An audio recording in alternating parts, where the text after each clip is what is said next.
गुलाब जामुन बनाने के लिए सबसे पहले हम गुलाब जामुन की चाशनी बनाकर तैयार करेंगे। कढ़ाई में डाल देंगे 2 मीडियम कटोरी के करीब चीनी और जिस कटोरी के नाप से आपने चीनी ली है उसी कटोरी के नाप से डाल देंगे 2 कटोरी के करीब पानी।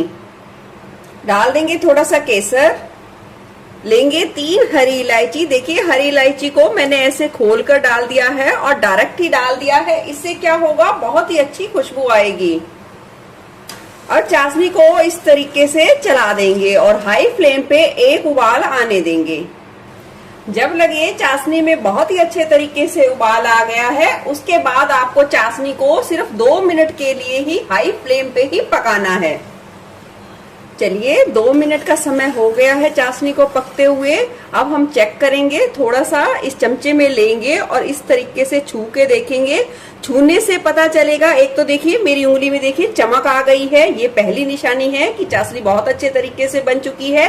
एक आपको छूने से ऐसे फील होगा जैसे आप किसी तेल को छू रहे हैं। बस इतना ही चाशनी को आपको पकाना है। 2 मिनट के बाद तुरंत चाशनी को कर दे बंद। चलिए चाशनी हमने एक तरफ बना के रख ली है और हमने ये ले ली है खुली परात। उसमें ये ले लिया है 250 ग्राम के करीब मावा। कोशिश करें जो मावा ले तो आप किसी भी डेयरी प्रोडक्ट वाले के पास जाएं तो उसे कहिए कि गुलाब जामुन वाला मावा दे दीजिए, तो उस तरीके का बिल्कुल फ्रेश मावा लेके आइए तो गुलाब जामुन बिल्कुल परफेक्ट बनेंगे, बहुत ही अच्छा टेस्ट आएगा। तो हम मावे को पहले इस तरीके से खोल लेंगे अच्छे तरीके से और अब हम लेंगे हथेली, यानी कि हथेली से इस मावे को अच्छे तरीके से मस लेंगे। आपको हथेली का यूज करना है और प्रेशर देते हुए बहुत ही अच्छे तरीके से मसलना है और मसल के इसे बिल्कुल चिकना करना है। मावे को आपको 5 से 7 मिनट लग जाएंगे अच्छे तरीके से मसलने में। तो चलिए मावे को अच्छे तरीके से मसल लेते हैं। देखिए मावे को हमने बहुत ही अच्छे तरीके से मसल लिया है। इसकी क्या पहचान है कि मावे को हमने अच्छे तरीके से मसला है या नहीं। ये बिल्कुल ही मखमली हो जाएगा, बिल्कुल ही मक्खन की तरह, क्रीम की तरह सॉफ्ट हो जाएगा। तो हमने 5 से 7 मिनट के लिए मसल लिया है। अब मैंने यहाँ लिया है 60 ग्राम के करीब पनीर। पनीर को अच्छे तरीके से पोंछकर तब यूज करें, उसमें बिल्कुल भी नमी नहीं होनी चाहिए। अब हम पनीर को डालने के बाद मावे को फिर से अच्छे तरीके से मसलकर एक सार कर लेंगे। गुलाब जामुन का सारा काम यानी कि बिल्कुल डिपेंड करता है कि आपने सभी चीजों को कितने अच्छे तरीके से चिकना किया है, जो भी यूज की है, तो आपके गुलाब जामुन बिल्कुल ही परफेक्ट बनने वाले हैं। पनीर डालने के बाद फिर से मैंने हथेलियों की मदद से 2 से 3 मिनट के लिए सारे मिश्रण को मसल लिया है अच्छे तरीके से। अब यहाँ डालेंगे 2 चम्मच के करीब मैदा। पहले 2 चम्मच के करीब मैदा का इस्तेमाल करेंगे, जरूरत लगेगी तो और मैदे का इस्तेमाल कर सकते हैं। और अच्छे तरीके से मिलाकर, जिस प्रोसेस से पहले पनीर और खोए को अच्छे तरीके से मथा था, फिर से हम वैसे ही मथेंगे 2 से 3 मिनट के लिए।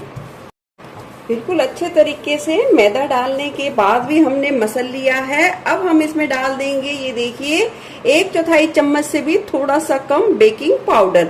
आप चाहें तो बेकिंग सोडे का भी इस्तेमाल कर सकते हैं, पर बेकिंग सोडे का इस्तेमाल करें तो सिर्फ 2 चुटकी के करीब ही करें, इससे ज्यादा नहीं। और अब हम सारी चीजों को थोड़ा सा फिर से एक सार कर लेंगे। गुलाब जामुन का डो बहुत ही अच्छे तरीके से बनाकर तैयार कर लिया है। अगर लगे कि डो आपका चिपका हुआ है तो आप इसमें 1 से 2 चम्मच के करीब मैदे का इस्तेमाल कर सकते हैं और फिर से इस सारे मिश्रण को थोड़ा सा हथेलियों की सहायता से मसल कर चिकना कर सकते हैं।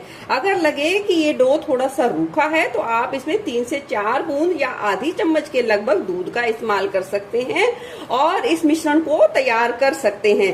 मैंने यहाँ 2 चम्मच के करीब मैदा डाला था तो लगा थोड़ा सा चिपचिपा है, तो मैंने इसमें 1.5 चम्मच के करीब मैदे का और इस्तेमाल करके इस डो को तैयार कर लिया है।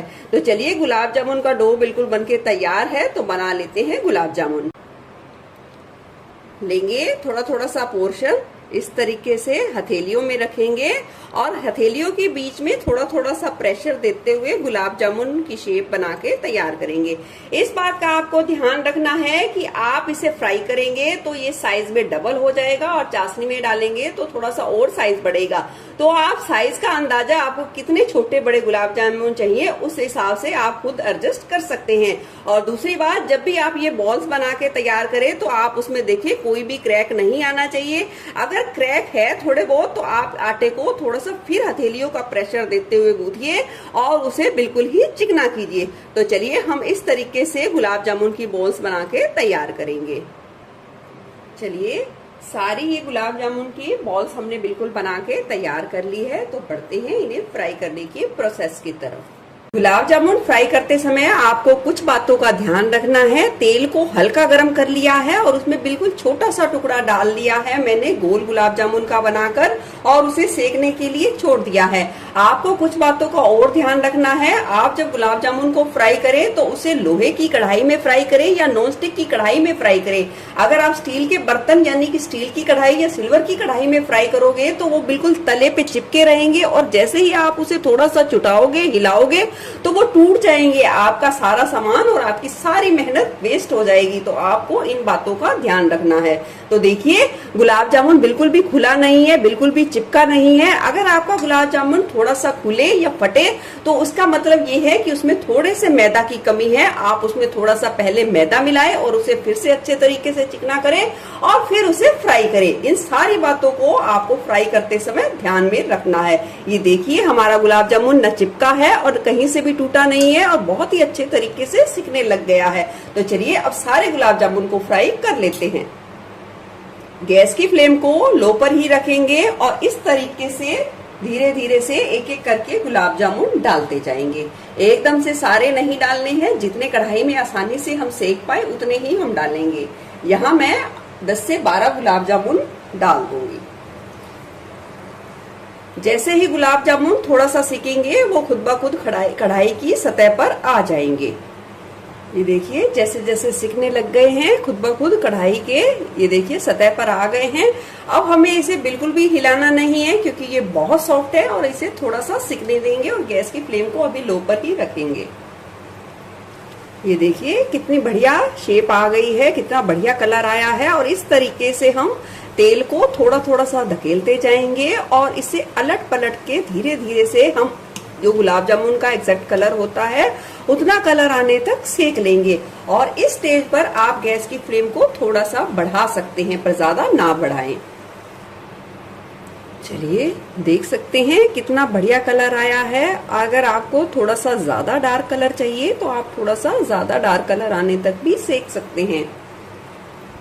बहुत ही अच्छा कलर आ गया है गुलाब जामुन का। और इस तरीके से हम इस झारे में लेंगे और इसका सारा एक्स्ट्रा जो तेल है वो इस तरीके से झाड़ते हुए निकाल लेंगे।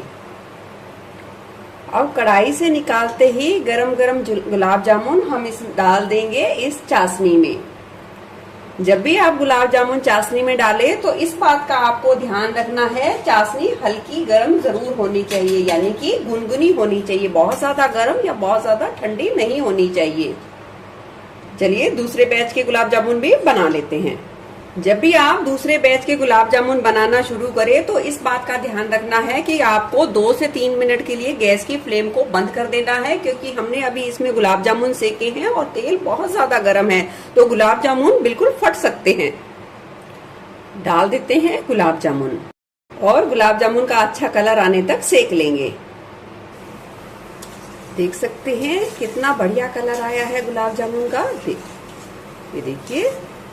चलिए गुलाब जामुन बिल्कुल बनके तैयार हैं। डाल देंगे गर्मा गर्म गुलाब जामुन चाशनी में। गुलाब जामुन को 4 से 5 घंटे के लिए छोड़ दीजिए चाशनी में और फिर हम इसे देखेंगे और एंजॉय करेंगे और बताएंगे कैसे बने हैं गुलाब जामुन। 4 से 5 घंटे के करीब समय हो गया है और देख सकते हैं गुलाब जामुन कितने बढ़िया बनके तैयार हुए हैं।